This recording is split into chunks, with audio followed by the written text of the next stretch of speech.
United boys, welcome back to the channel. दोस्तों, Sunday morning और United fans सोच रहे हैं क्या खुश होएं चाहे बुरा मनाएं, क्या करें, क्योंकि हम जीतने वाले थे चौथा गेम लगातार, बाल कटने वाले के बाल कटने वाले थे, बट हो गया है एक ड्रॉ, लग गया है ड्रॉ बैक। तो क्या हमें करना चाहिए सेटबैक? बहुत से फैंस सोशल मीडिया पे बहुत कुछ बोल रहे हैं। किस साइड हो आप? बहुत डिसअपॉइंटेड हो या ओके हो कि चलो कम से कम ड्रॉ तो हो गया? मैं अपनी राय जरूर बताऊंगा इस वीडियो में। साथ ही साथ आपको बताऊंगा क्यों रूबेन अमोरिम ने सब्स्टिट्यूशंस नहीं किए। क्या वो सही था, क्या वो गलत था, क्या वो कितना गलत था, काफी लेट किए, काफी कम किए। साथ ही साथ कैसे हम 3 मिनट के अंदर अंदर 1-0 से 2-1 डाउन हो सकते हैं, और क्या हमारे विंग बैक्स एक लायबिलिटी हैं डिफेंसिवली हमारे टीम के ऊपर और हमारे डिफेंस के ऊपर, जिसने मेरे हिसाब से काफी अच्छा काम किया ओवरऑल डिफेंस ने। नाउ रेफरिंग डिसीजंस के बारे में बात हो रही है। साथ ही साथ क्या होगा फ्यूचर अब इस ड्रॉ के बाद? क्या यूनाइटेड यहां से रिकवर करेगी या वापस हम उसी स्लंप में जाने वाले हैं जहां से हम उठ के आए हैं? और क्या है मेरी राय सारे प्लेयर्स की परफॉर्मेंस के बारे में? सो सब कुछ होगा इस वीडियो में डिस्कस। आई होप आपको पसंद आएगी तो प्लीज लाइक, सब्सक्राइब और हाइप, इन 3 चीजों से आप सपोर्ट कर सकते हो छोटे से चैनल को। और कमेंट करके आपने अपने थॉट्स बताने, भाई गेम के बारे में आपकी क्या राय है। मेरी कुछ चीजों से आपको अच्छा लगेगा, कुछ बुरी लगेंगी, तो प्लीज मेरे को शेयर करके बताना। नाउ रेफरिंग डिसीजन को मैं सबसे पहले पकड़ता हूं और सबसे पहले साइड कर देता हूं। पहली चीज तो मेरे को नहीं लगता यूनाइटेड के अगेंस्ट रेफरिंग डिसीजंस गए कोई बहुत ज्यादा, क्योंकि जो मेजर डिसीजंस थे, भाई नॉटिंघम फॉरेस्ट हो रही है कि भाई हमारा ड्रॉ करा दिया इन्होंने, बेफालतू में हमसे पॉइंट निकलवा दिए। क्यों? क्योंकि पहला जो बॉल गई थी बाहर, वो बॉल बाहर नहीं गई थी कॉर्नर के लिए, वो बॉल अंदर थी, गेम प्ले में थी, और अचानक से उनका प्लेयर बॉल के साथ खड़ा है और उन्होंने कॉर्नर दे दिया, जिससे यूनाइटेड ने मतलब गोल मारा। नाउ पहला गोल जो कैज़मीरो वाला था। नाउ उसके बाद जो सेकंड गोल था उसमें भी डोरगू का हल्का सा टच हुआ था, बट मेरे को तो नहीं लगता कि रेफरी ने अगर वो नहीं दिया तो वो देना भी नहीं चाहिए था, वो बिल्कुल स्टैंड था। बट पहले जो गोल हमने मारा था उसमें मैं बिल्कुल मान सकता हूं वो बॉल कॉर्नर में नहीं गई थी। नाउ फोटो आप देख चुके हो, मैं आपको बता चुका हूं कॉर्नर में बॉल तभी जाएगी जब पूरी की पूरी बॉल लाइन से बाहर जाए, पूरी की पूरी बॉल, पूरा कर्व बाहर चला जाए, और इस टाइम पे नहीं गया था, इसलिए वो कॉर्नर नहीं था। ना डू आई थिंक कि कॉर्नर अगर वो गलत दिया है तो क्या उसका स्ट्रेट अवे इंपैक्ट था, क्या उसके कारण गोल हुआ? नहीं। अगर कॉर्नर दे भी दिया था तो you had time to organise, और नॉटिंघम फॉरेस्ट कैन नॉट कराए कि भाई you had time to organise. और उसके बाद यूनाइटेड ने जैसे गोल मारा है वो अपना कॉर्नर पे अपनी कैपेबिलिटी से मारा है, नॉट दैट कि एक रेफरिंग डिसीजन से गोल हो गया तुम्हारा, कि उसने कुछ ऐसा किया जो ऑफसाइड जैसे गलत मिसजज कर ली जिसके कारण तुम्हारा गेम खराब हो गया। नहीं, कॉर्नर अगर हो भी जाता तो तुम्हें उसको डिफेंड करना था, जो तुम नहीं कर पाए। मोटी बात यह है। तो मुझे नहीं लगता कि मैं in any case referring decisions को लेकर रो सकता हूं इस गेम में, क्योंकि यहां पे बिल्कुल हमारे अगेंस्ट तो नहीं गई चीजें। छोटे मोटे फाउल्स हो सकते हैं, but that is it. Now more importantly हम देख सकते हैं ये चार्ट, और यहां पे मुझे समझ आता है कि भाई हम कैसे चले गए, कि मतलब हुआ क्या, हमारे को क्या शॉक लगा सेकंड हाफ में, हुआ क्या हमारे को। नाउ देख सकते हो तुम, हमने शुरुआत थोड़ी अच्छी करी। जो नीला वाला पोर्शन है, जो पर्पल है, जो भी कह सकते हो तुम, वो रंग, वो वाला जो नीचे वाला पोर्शन है, वो यूनाइटेड कब अच्छा खेली, कब हमने अटैक किया ज्यादा, और नॉटिंघम फॉरेस्ट का रेड वाला है। तो जितना ज्यादा अटैक हमने किया उतना पीक नीचे तक जाएगा, और जितना जिन मोमेंट्स में उन्होंने अटैक किया अच्छा, तो वो उतना ऊपर पहाड़ बनेगा। नाउ देख सकते हो आप, हल्के से नॉटिंघम फॉरेस्ट के बाद यूनाइटेड चढ़ी, फिर नॉटिंघम फॉरेस्ट चढ़ गई अगले 15-20 मिनट, और उसके बाद यूनाइटेड सेकंड हाफ में चढ़ती गई, और हमने 34वें मिनट में गोल मार दिया और काफी डोमिनेट किया उस टाइम पे हमने। लास्ट में नॉटिंघम फॉरेस्ट थोड़ा बहुत आई, बट हमें कोई टेंशन नहीं थी। फर्स्ट हाफ ओवरऑल हम अच्छा खेल रहे थे, फर्स्ट हाफ हम बहुत अच्छा खेल रहे थे। पहले 15-20 मिनट के स्पेल के बाद हम काफी अच्छा गेम संभाल के खेल रहे थे, और ऐसा लगता भाई अब ये 2-0 ही होगा अगर यूनाइटेड बस गोल ना खाए, और वही हुआ। जो डर लग रहा था वही हुआ। और ऐसा नहीं है कि यूनाइटेड ने स्टार्ट बाद बेकार किया, मतलब शुरुआत में सेकंड हाफ की, मतलब 1-2 मिनट में हमने अच्छा किया, बट उसके बाद अचानक से 3 मिनट के अंदर हमने 2 गोल खा लिए उनके एक अच्छे पैच के बाद, जहां पे वो बॉस क्रॉसेस डालना शुरू हो गए थे और हमारे अंदर बॉडीज डाल रहे थे, और हम बहुत ही बेवकूफों की तरह डिफेंड कर रहे थे। ना मैं बात करूंगा प्लेयर परफॉर्मेंस के कारण, जहां पे मैं अमाड डियालो और डिएगो डेलो दोनों को डिस्कस करूंगा, जो हमारे विंग बैक थे, जिनका हाथ या पैर कह सकते हो आप, कुछ ना कुछ तो जरूर था जो गोल्स हुए हैं, तो उनको हम टैकल जरूर करेंगे। बट जैसा आप देख रहे हो इस चार्ट में, यूनाइटेड ने फिर कम किया, फिर Nottingham forest I, but overall second half में हमने गोल तो ले लिया, बट कोई डोमिनेशन नहीं दिखाई, कोई अर्जेंसी नहीं दिखाई कि भाई हमें गेम जीतना ही जीतना है। हालांकि ये गेम बहुत ही पेचीदा था, मैं आपको सच बता रहा हूं। ये गेम 4-2 की तरफ से हम जीत भी सकते थे, हार भी सकते थे। बहुत ही अजीब सा गेम था, मैं कैसे बताऊं आपको। अब चलो मैं आपको प्लेयर परफॉर्मेंस बताता हूं ना। सबसे पहले मैं स्टार्ट करूंगा सैनी लामंस। कुछ लोग क्वेश्चन कर रहे हैं, सानी लामंस क्या कीपरिंग, क्या भाई 2 गोल खा गया, उसकी परफॉर्मेंस पे कोई बात करोगे? हाँ बिल्कुल करूंगा भाई, कोई घंटा फर्क नहीं पड़ता मेरे को, 2 गोल खा गया। रीजन उसकी गलती नहीं थी। तुमने जैसे गोल खा लिया, तुम भी फैन हो, तुमने खा लिया, वैसे कीपर ने खा लिया। भाई वो कुछ नहीं कर सकता दोनों गोल्स के अंदर।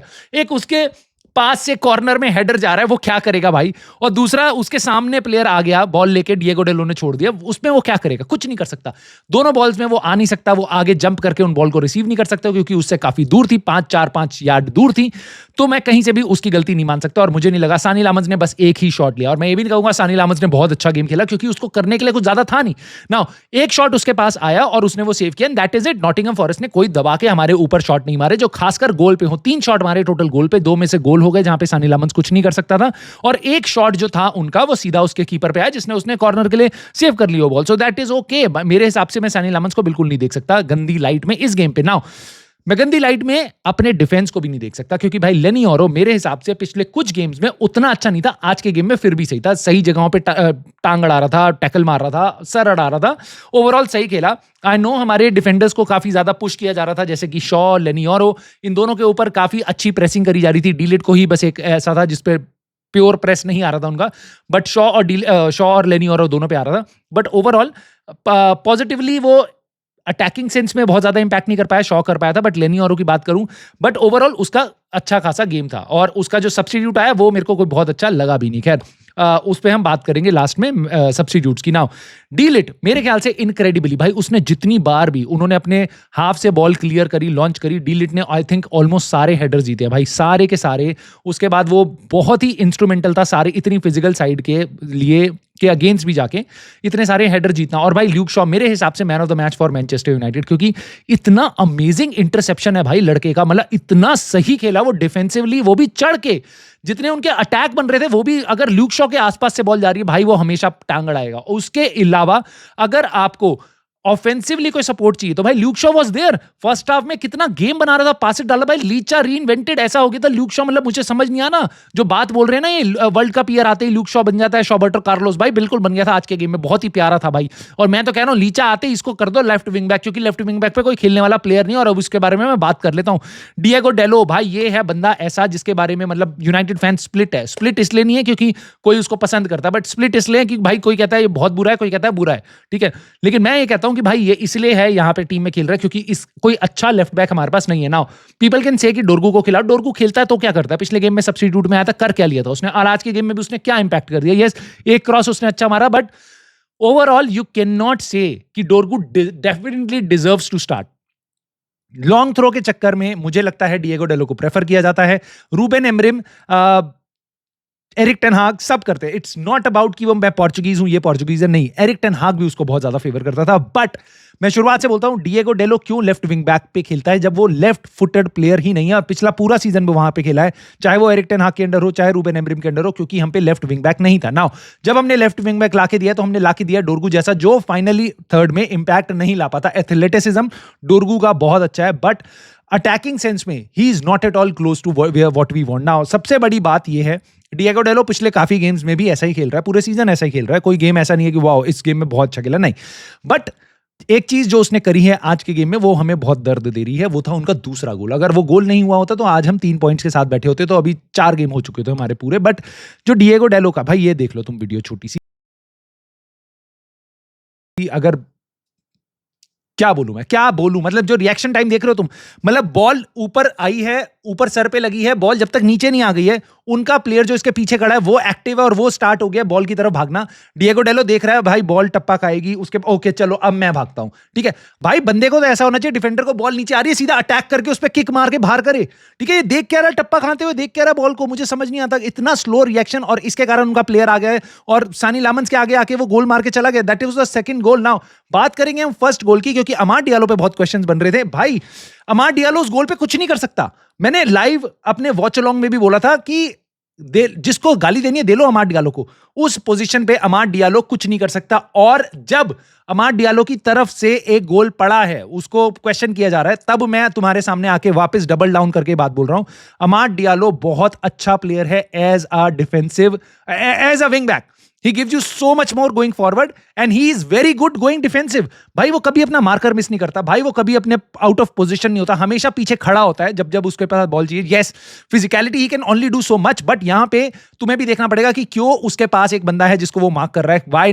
व्हाई इजंट देयर एनी लेनी ओरो या और someone else helping him out. But in any case जो बॉल उसके प्लेयर के पास आई जिसको वो मार्क कर रहा था, राइट, वो आई घूमती हुई मॉर्गन गिब्स व्हाइट के पास, और मॉर्गन गिब्स व्हाइट और अमाड डियालो दोनों एक जगह खड़े हैं, और मॉर्गन गिब्स व्हाइट के सर पे बॉल आई। हाँ, हैरी मैग्वायर होता या कोई और डीलिट होता तो वो इसको पुश कर सकता था फिजिकली, अमाड डियालो नहीं कर सकता। ये भी अपनी जगह फाइट करता रहा खड़ा होके, और इधर मॉर्गन गिब्स व्हाइट उछला और इसने हेडर मार लिया, और ऑफ कोर्स वो कुछ नहीं कर सकता था वहां पे अमाड डियालो। तो मैं नहीं कहूंगा उसकी गलती है, उसकी गलती है, मैं ऐसा बिल्कुल नहीं कहूंगा। तो पहला गोल अनफॉर्चुनेटली हम, और उन्होंने मारा भी, बहुत अच्छा हेडर लिया था, so that was kind of unstoppable अगर आपके पास एक बड़ा डिफेंडर नहीं है तो। बट क्या करोगे बड़े डिफेंडर का अगर वो गेम आगे इन्फ्लुएंस नहीं कर सकता, और अमाड डियालो एक्चुअल में इन्फ्लुएंस करता है गेम। हमें एक पॉइंट जो दिलाता है, और जो यहाँ पे हमें हार मिल सकती थी, उसको एक मोमेंट में किसने क्रिएट किया भाई, हमारे एक विंग बैक ने। अब सोच लो तुम्हारा डिफेंडर है जो ऐसे वॉली मार रहा है गोल पे।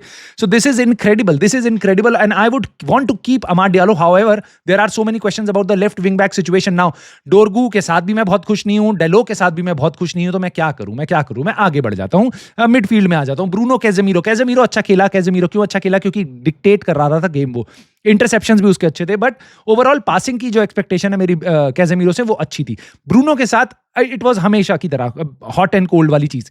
कुछ चीजें ब्रिलियंट भाई, बहुत अच्छी तरीके से कुछ डिस्ट्रीब्यूशन थे, पासेस थे जब वो फ्लैंक स्विच कर रहा था अमाड डियालो की तरफ, बट कितनी बार उसने बॉल अंट शंट एंगल से बाहर कर दिया, लिटरली बाहर कर दिया, गेम प्ले से ही बाहर कर दिया है, या अजीब अजीब से पास बाद में जाके जब हमने मतलब बेसिकली फर्स्ट हाफ के एंड में बीच बीच में कुछ मोमेंट में वो टीम को यूज करा रहा था कि भाई रुको रुको रुको, आराम से खेलो, और ऐसा कर रहा था। बट ओवरऑल मेरे को नहीं लगा कि वो बहुत बुरा खेल रहा है जितना उसको बताया गया है। बंदे ने एक शॉट भी मारा बहुत दूर से, और it was almost a goal. That was a winner, that could have been a winner for us. So क्या बोलूं भाई, not exactly a winner, but yes, उस टाइम पे वो ड्रॉ करा सकता था जिस टाइम पे उसने वो शॉट मारा। और कैसेमीरो ने फॉलो अप भी किया था। अब हम मिडफील्डर्स की बात करें, बट वो मिस हो गया था, खाली गोल था वो, बट वो मिस हो गया था। It was tough on Casemiro, but of course Bruno Fernandes is that. मैं चाहता वो बहुत अच्छा गेम कर सकता था अगर वो थोड़ा और कंपोजर करता, बट मैं आपको बार बार बता रहा था भाई ये गेम ईजी नहीं होगा, स्पेशली मिडफील्ड में जहां पे इतनी फिजिकल टीम थी, ऊपर से लेके नीचे तक इतनी ज्यादा इंटेंस फुटबॉल खेल रही थी नॉटिंघम फॉरेस्ट। और ये छलावा है कि भाई वो तो 18th नंबर पे थे, भाई वो नहीं है 18th नंबर की टीम है। मैंने तुम्हें प्रीव्यू में भी बताया था वो टीम नहीं है 18 नंबर की। उनकी क्वालिटी देखो प्लेयर्स की, और it is just a matter of time, वो 18 से लेके 12th पे पहुंच जाएंगे, तुम्हें पता भी नहीं चलेगा 2-4 गेम के अंदर अंदर, ठीक है। तो मैं तुम्हें बता रहा हूं कि ये गेम अगर हमने लूज भी कर दिया, या हार भी गए, या फिर हमने ड्रॉ करा लिया, it is not bad, but उस पर मैं आऊंगा। जो हम ड्रॉ कराए हैं क्या वो सही है बुरा है, बट कुछ प्लेयर्स के बारे में बात करनी बहुत जरूरी है भाई। मथेउस क्यूनिया मेरे हिसाब से फर्स्ट हाफ में थोड़ा सा अच्छा नहीं था, बट सेकंड हाफ में ही was really important. Bryan Mbeumo हमारे लिए इंपॉर्टेंट था, अच्छा था, टचेस अच्छे थे, सब कुछ अच्छा कर रहा था, बट ऑफ कोर्स उसका जो जो जो सीन था ना भाई ब्रायन एम्बूमू का, मेरे को वो बिल्कुल समझ नहीं आया कि भाई वो इंपैक्ट नहीं क्रिएट कर पा रहा था फाइनल थर्ड में। बट ऑफ कोर्स उनकी टीम भी काफी अच्छे तरीके से खेल रही थी शायद इसके कारण, बट जो इंपैक्ट आपको ब्राइटन के अगेंस्ट दिखा ब्रायन एम्बूमू का, वैसा नहीं था जो फाइनल थर्ड में वो एकदम कत्लेआम मचा दे, ऐसा कुछ नहीं कर पाया। Yes he was working hard, गधे की तरह भाई मेहनत करता है भाई, आगे जाता है पीछे आता है, I am really happy with him. But one player that I am not very happy, जिसकी परफॉर्मेंस से मैं हैप्पी नहीं हूं, दैट इज बेंजामिन सेस्को। उसके पास कुछ बॉल्स आई थी जहां पे वो नहीं, पहले फॉर एग्जांपल ब्रायन एम्बूमू का अमेजिंग क्रॉस आया फर्स्ट हाफ में, बट उसने मिस कंट्रोल कर लिया और बॉल चली गई। It could have been a 1-0 वहां पे आराम से, but Benjamin Sesko overall game में ज्यादा बन नहीं पाया, and that is totally okay. Game की परफॉर्मेंस अच्छी नहीं लगी मुझे, दैट डज नॉट मीन मैं प्लेयर को क्रिटिसाइज कर रहा हूँ, प्लेयर बेकार है नहीं भाई, टॉप टैलेंट है, टॉप प्लेयर है, and I am really happy कि हम बेंजामिन सेस्को को ले आए। But it makes you wonder कि भाई क्या बेंजामिन सेस्को को रिप्लेस किया जा सकता था सेकंड हाफ में। नाउ अब हम बात करेंगे कुछ ऐसे पॉइंट्स पे, क्योंकि वो बहुत इंपॉर्टेंट है। सब्स्टिट्यूशन, रिप्लेसमेंट की बात आई है तो अब हम सब्स्टिट्यूशन की बात करेंगे। नाउ पहली चीज, रूबेन एमरिम ने इतने कम सब्स्टिट्यूट क्यों करे, रूबेन एमरिम ने अटैकिंग सब्स्टिट्यूट क्यों नहीं करे, इन सब के बारे में मैं बात करना चाहता हूं ना। सबसे पहली चीज, पिछला गेम मेरे को याद आता है जब ब्राइटन के अगेंस्ट जब रूबेन एमरिम ने सब्स्टिट्यूट करे, हमारा लेवल परफॉर्मेंस का एकदम नीचे गिर गया ना। क्यों? क्योंकि आपके पास डोरगू आता है, आपके पास मेनू आता है, और उगारते आता है, और उसके बाद पता है कौन कौन आता है, बट गेम नहीं अच्छा खेल पाते भाई, गेम अच्छा नहीं कर पाते। अब आज के गेम में आई वॉज वेटिंग कि भाई कर सब्स्टिट्यूट कर, बट उसके बाद मैं सोच रहा हूं भाई करेगा किसको?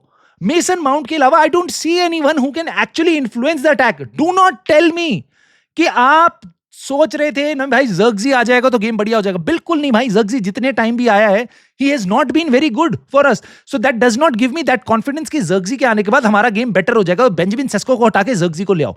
मैं नहीं मानता ये बात। कोबी मेनू को ले आओ, किसको हटा के? कैसेमीरो को हटा के या ब्रूनो को हटा के? किसको हटाना है? एम्बुमो को हटा दूं, कुनिया को हटा दूं, किसको हटा दूं? कोबी मेनू इन चारों में से किस प्लेयर से ज्यादा अच्छा है? किससे? लास्ट टाइम जब कोबी मेनू आया था ब्रेंटफोर्ड के अगेंस्ट और इसी टाइम पे मतलब लिटरली सेम सिचुएशन पे हम 2-1 डाउन थे और हम एकदम आगे बढ़ गए थे। कोबी मेनू लॉस द बॉल जिसके कारण हमने तीसरा गोल खाया। नाउ अगेन एंड अगेन मैं कहीं जब मैं तुम्हें ऐसी बात कर रहा हूं, I am just trying to defend Ruben Amorim. I am just trying to give you a perspective कि रूबेन एमरिम की सिचुएशन क्या है। I am not at all saying कि उसको नहीं करना चाहिए था या I am not at all saying कि I do not like Zirkzee और Mainoo. They are good players but I would not hold it against the manager कि भाई तूने सब्स्टिट्यूशन क्यों नहीं करे। नहीं नहीं नहीं, तेरे को करने चाहिए था भाई। बेंजामिन सेस्को को हटा के मेसन माउंट को लाना एक ऑप्शन था जो मुझे लग रहा था सही है। बट नाउ रूबेन एमरिम ने प्रेस कॉन्फ्रेंस में उसके बारे में भी बोल दिया। उसने कहा कि I wanted to keep Sesko in the box, he been is the best in that aspect. So basically वो जो चीज चाह रहा है अपनी टीम से करना, एक बंदा बॉक्स में खड़ा रहे and please don't get started with the crosses कि भाई क्रॉस नहीं दे रहे। नहीं, आइडिया क्रॉसेस डालने का नहीं है बट उनके डिफेंडर्स को पिन करके रखना है बॉक्स में और ताकि आगे पीछे स्पेस क्रिएट हो पाए। वो कह रहा है उसके लिए मेरे पास जो सबसे बढ़िया प्लेयर है मेरे इस स्क्वाड में, दैट इज बेंजामिन सेस्को, और मैंने उसको यूज किया। नाउ उसके बियॉन्ड भी अगर आप सोचो कि भाई आपकी फीलिंग्स क्या है, चलो हार गए और ये हुआ, बट सब्स्टिट्यूशंस पे एक बात और, मेजुराई आया सब्स्टिट्यूट होके, मेरे को नहीं लगा उसका गेम आज अच्छा था। अगेन आई लव मेजुराई, ये तुम जानते हो जो मेरा कंटेंट रेगुलरली देते हैं, बट गेम आज अच्छा नहीं था। और उसके बाद डोरगू, he was okay. Now feelings मेरी क्या है, मैं एकदम राइमिंग वर्ड्स में बोल देता हूं, it is sad but not bad. Now it could have been bad अगर हम 2-1 से हार जाते क्योंकि हम 1-0 की लीड लेके बैठे हुए थे, but it could have been really amazing अगर हम 2-0 डाउन होते और उसके बाद 2-2 फाइट करते। और ऐसा ही कुछ मेरे को फील हो रहा है कि भाई हमने कमबैक किया और इस टीम ने कमबैक किया जिसको रूबेन एमरिम भी कह रहा है कि अगला पिछला सीजन अगर तुम उठा के देखते ना और पिछले सीजन ये हालत होती ना, we would have lost by many goals. So ये टीम फाइट बैक कर रही है। ये टीम का गेम अच्छा नहीं था आज, बट हमने एक जज्बा दिखाया फाइट बैक करने का और हम लास्ट तक लगे रहे भाई। उसके बाद तुम्हें दिखाया अमाद डियालो की गोल लाइन क्लियरेंस हुई है। So do not come with me. जब एक टीम 3 गेम जीत के आ रही है, एक गेम ड्रॉ हो जाता है, वो भी नॉटिंघम फॉरेस्ट के अगेंस्ट उनके होम ग्राउंड में जहां पे हम 2-1 से हार रहे थे, ठीक है, वो गेम ड्रॉ हो जाता है, तो please do not come and tell me कि प्लेयर्स मैनेजर के लिए नहीं खेल रहे, 3-4-3 काम नहीं कर रहा, या फिर क्या बोलूं मैं भाई, मतलब कि मेंटालिटी खराब है या कोहेशन नहीं है या प्लेयर्स में कोई इशू है या कुछ और इशू है या कोई और इशू है। प्लीज इशू फाइंड करना बंद कर दो। हम एक एवरेज टीम है और मैं इसीलिए तुम्हें बता रहा हूं क्योंकि हम फ्यूचर की भी बात करेंगे। अब मैं लास्ट में तुम्हें ये बताऊंगा मेरी फ्यूचर से क्या एक्सपेक्टेशन है। अगर तुम्हें लगता है, तुम गुस्सा हो रहे हो, तुम उन फैंस में से हो कि क्यों नहीं हुआ, क्यों नहीं जीते, हमें जीतना चाहिए था, ये ब्ला ब्ला ब्ला ब्ला ब्ला ब्ला ब्ला, मुझे नहीं पता तुम कौन सी मैनचेस्टर यूनाइटेड को फॉलो करते आ रहे हो कितने सालों से और कितनी तुम्हारे अंदर समझ है। भाई ये हम एक 5वें से 8वें रैंक की टीम है, 5वें से 8वें अपने दिमाग के अंदर बना लो, ठीक है, फिट कर लो। बहुत किस्मत खराब हुई 8वें पे आएंगे, बहुत अच्छी किस्मत हुई तो 5वें पे आ जाएंगे, 4थे पे आ जाएंगे, ऐसा ये टीम है। और ऐसे टाइप की टीमें नॉटिंघम फॉरेस्ट जाके कभी जीतती हैं, टॉटनहम हॉटस्पर जाके कभी हार जाती हैं, कभी वो अपने घर पे एवर्टन से हारेंगी, कभी उनका ड्रॉ होगा बर्नली के साथ। It is Premier League. ये कोई तुम बुंडेसलीगा नहीं है या तुम्हारी फ्रेंच लीग नहीं है कि जहां भाई 4 टीमों के बाद सारी जिसको भी आए पेल दो। ऐसा नहीं होता भैया, ऐसा नहीं होता। लिवरपूल भी हार रही है गेम, चेल्सी भी हार रही है, स्पर्स भी हार रही है, आर्सेनल के अलावा सबकी हालत खराब है, ठीक है। तो इसलिए भाई जो राइड होने वाली है आने वाले टाइम में वो बम्पी होगी। तो कुछ गेम जीतेंगे, कुछ गेम हारेंगे, कुछ गेम ड्रॉ होंगे और इसके कारण क्या हम 5वें नंबर पे आ सकते हैं, चैंपियंस लीग स्पॉट ले सकते हैं, 4था-5वें वाला, वो देखने वाली बात है। बट एक चीज बिल्कुल जायज है कि हमारे को इस टीम में और प्लेयर्स चाहिए, इस टीम में बिल्कुल प्लेयर चाहिए। सबसे इंपॉर्टेंट विंग बैक पोजीशन पे, लेफ्ट विंग बैक हम पे एकदम डेड है और आई जस्ट होप लीचा के आने के बाद शायद शॉ उस पोजीशन में खेल रहा है। आई डोंट नो वो कितना कवर कर पाएगा ग्राउंड के, फिजिकली वो कितना रेडी है उस पोजीशन के लिए, but I think he could really make this team work अगर लीचा और शॉ दोनों खेलते हैं तो। वरना मुझे कोई होप नहीं दिखाई देती अनलेस एंड अनटिल हम किसी एक बहुत बढ़िया मिडफील्डर को हायर करते हैं या फिर हम एक विंग बैक लेके आते हैं। ये दोनों चीजें बहुत इंपॉर्टेंट है। Defence I think we can cover at least this season, और अटैक में भी आई जस्ट विश कि भाई हमने रास्मस हॉयलैंड को रख लिया होता। इमेजिन करो 70 मिनट के बाद तुम सेस्को काम नहीं भी कर रहा तो तुम ज़र्क्ज़ी और मेनू को उस पोजीशन पे डाल नहीं सकते, कुनिया को डालोगे तो वो काम नहीं आएगा जो तुम बेंजामिन सेस्को से चाह रहे थे। क्यों इस दिन के लिए हमने रास्मस हॉयलैंड को नहीं रखा कि भाई second half 20 minutes go for the किल, उनके डिफेंडर्स टायर्ड हैं और तू जा अब गेम खिला, ठीक है, and then you keep on running, you give the same thing that Ruben Amorim wants from a striker, pinning the other defenders down in their half, in their penalty box, right? वही तो चाहिए था prolific striker वाला काम. इसलिए मैं कह रहा था भाई ज़र्क्ज़ी की जगह it would have been better अगर हम रासमस होयलैंड को रख लेते. हमारे लिए काफी बेटर होता. और एक स्ट्राइकर होने का बस यही नुकसान है कि अगर वो स्ट्राइकर का गेम अच्छा नहीं है तो आप उसको रिप्लेस नहीं कर पाते, वरना आपकी पूरी टैक्टिक्स खराब हो जाती है. तो ये मेरी थॉट्स हैं ओवरऑल इस गेम पे. बट आपकी थॉट्स क्या है आप बता सकते हो. प्लीज एक लाइक जरूर कर देना, सब्सक्राइब और हाइप कर देना अगर नहीं किया अभी तक तो, और कमेंट करके अपने थॉट जरूर बताना. I will see you soon in the very next video.